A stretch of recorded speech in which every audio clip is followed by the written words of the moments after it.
Carol, what are authorities saying about the conditions at the time of the crash? They said that the conditions were not abnormal. They said it was about 50 degrees. It was just before 9 o'clock local time, p.m. Eastern time here. And it was a little bit of wind. It was about 16 mile per hour winds, but nothing out of the ordinary. And the transportation secretary has said that both the helicopter and the plane were on standard paths. As you said, the airplane was coming in for an arrival from Wichita, Kansas. It was just a few minutes from its arrival time at the airport when this collision occurred. Now, one thing that I read that is sort of unconfirmed is that the air traffic control tower had asked the airplane pilots to switch to a shorter runway not long before their arrival, which they agreed to do. I don't know if that has anything to do with it, but that's one thing that I'm sure the investigators are looking into. Carol, do we know how many bodies have been recovered as we speak?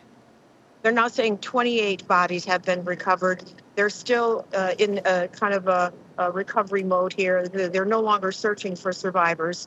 But we saw at least 4 or 5 boats when we arrived here about an hour ago, still going through, combing the waters. And there's been several military helicopters that have been flying overhead, flying low.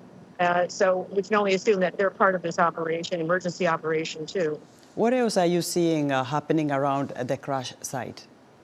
Well, interestingly, just about 6-7 minutes ago, before you came on with me, they just reopened National Airport. It was closed for all of these emergency operations.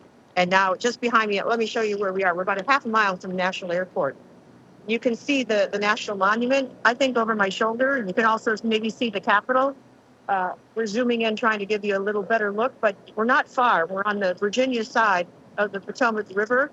And it's about a half a mile from the airport, and the recovery efforts are just around that bend up there. And as you might imagine, they're not letting us get much closer than where we are now. Yeah, I noticed this morning as I drove past, the security is very tight around there. But have you been able to speak to any family member who may have lost someone in that airplane? No, but we do know that there were figure skaters. There were U.S. figure skaters on board that plane, along with their coaches, along with some family members. They say at least 20 figure skaters, including 2 former quite famous Russian figure skaters. They were coming from this development camp, this training camp that was done in conjunction with the U.S. figure skating event that was happening in Canada. And that's really all we know. We know that everyone is devastated, that new people on board that flight. But they're not really speaking to reporters at the time.